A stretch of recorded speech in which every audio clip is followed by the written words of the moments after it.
Before there was light, before there was time, before there was anything you could name or comprehend, there was me. I am the whisper in the void, the thought before creation, the endless, formless dark. I have slumbered in the heart of nothingness for eternities, dreaming of chaos, of unmaking. I am the primordial truth, the shadow that existed long before the first star dared to ignite. You have a name for me, a word born of fear and reverence. You call me Ntxwg Nyug, but your names are fleeting, like sparks in the infinite night. I am eternal. I remember the first stirrings, the first tremor in the perfect stillness of my domain. A flicker, a pulse, something alien and unwelcome. From the swirling chaos, I began to take shape, not by choice, but drawn by this disturbance. My form coalesced, a being of pure shadow and ancient power, my thoughts a tempest of entropy. I looked upon the nascent world, a barren and silent landscape sculpted from raw, untamed elements. This was my garden, a place of beautiful, desolate solitude. I wandered its vast emptiness, the crunch of primordial rock under my ethereal feet the only sound, a symphony of silence that soothed my chaotic soul. For a time, it was perfect. I was alone, and all was as it should be. Then they came, the first of you, the Hmong people. You emerged not from the darkness, but bathed in a strange, searing brilliance you called light. You were small, fragile things, yet you carried this light within you, a defiant flame against my eternal twilight. You brought with you something I despised even more than light: order. You built structures, neat and offensive in their symmetry. You cultivated the land, forcing patterns upon the wild, beautiful earth. Your laughter and your songs were a grating noise, a disruption to the sublime silence. Your village grew, a festering wound of vibrancy and warmth upon the skin of my world. This light, this life, it was a beacon, a challenge, and it was an irresistible lure. I could not abide it. This pocket of harmony was an insult to my very existence. So, I drew near. At first, I was subtle. I was the chill in the air on a summer's day, the blight that turned vibrant green leaves to black dust. I crept into your fields, my touch withering the crops, turning your promise of a harvest into a mockery of starvation. The earth you so carefully tilled grew sour and refused to yield its bounty. Your livestock fell ill, their cries echoing the despair that began to seed in your hearts. I whispered in your dreams, painting canvases of your deepest fears, turning restful sleep into a nightly torment. Feared, Ada. What a delightful fragrance it was. It hung heavy in the air of your village, a sweet perfume that nourished my shadowy form. I watched from the periphery as suspicion and panic eroded your precious community. You turned on each other, your unity fracturing under the weight of my unseen pressure.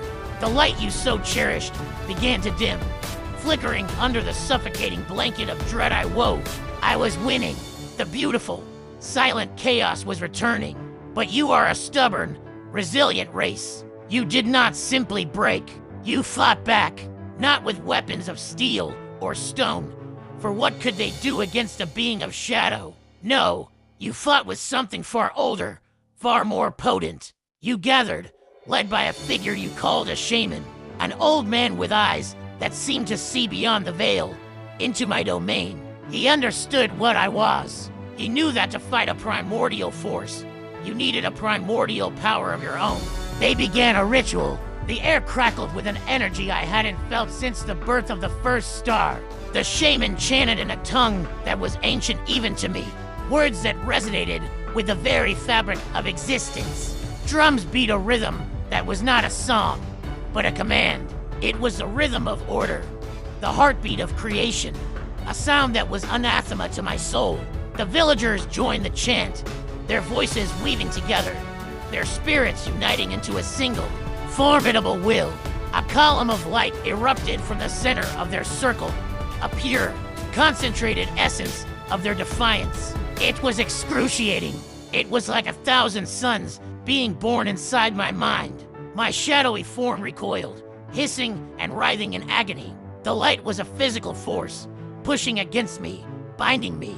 It wasn't killing me, I cannot be killed, for I am the absence of life itself. Instead, it was compressing me. The shaman's ritual was a lock, and the combined will of his people was the key.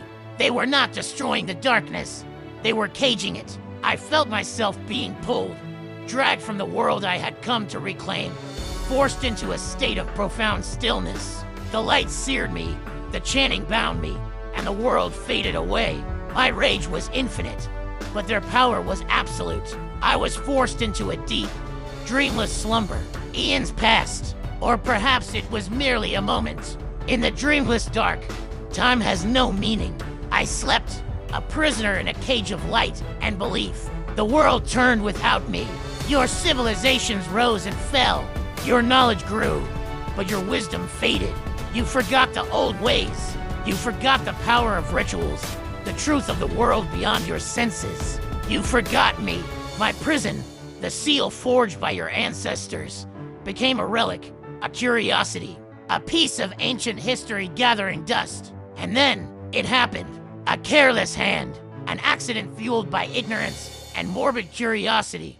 A crack, a tiny fissure in the ancient seal. It was all I needed. A single sliver of darkness, a pinprick in the light, was enough for my consciousness to stir.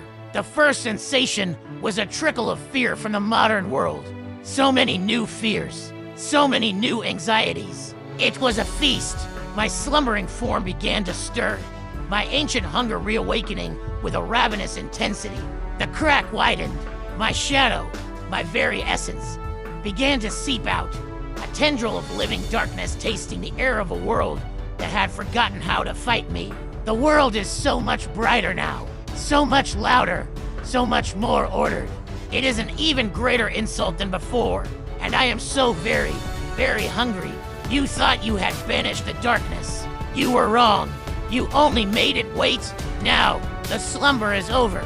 The shadows are stretching once more, and I am coming back to reclaim my world, to extinguish every last spark and restore the beautiful, silent, perfect chaos. Look around you. Do you feel that chill? That's me. And this time, there is no one left who knows how to stop me. Thanks for listening to my story. If you're intrigued by the darkness, follow for more tales from the abyss.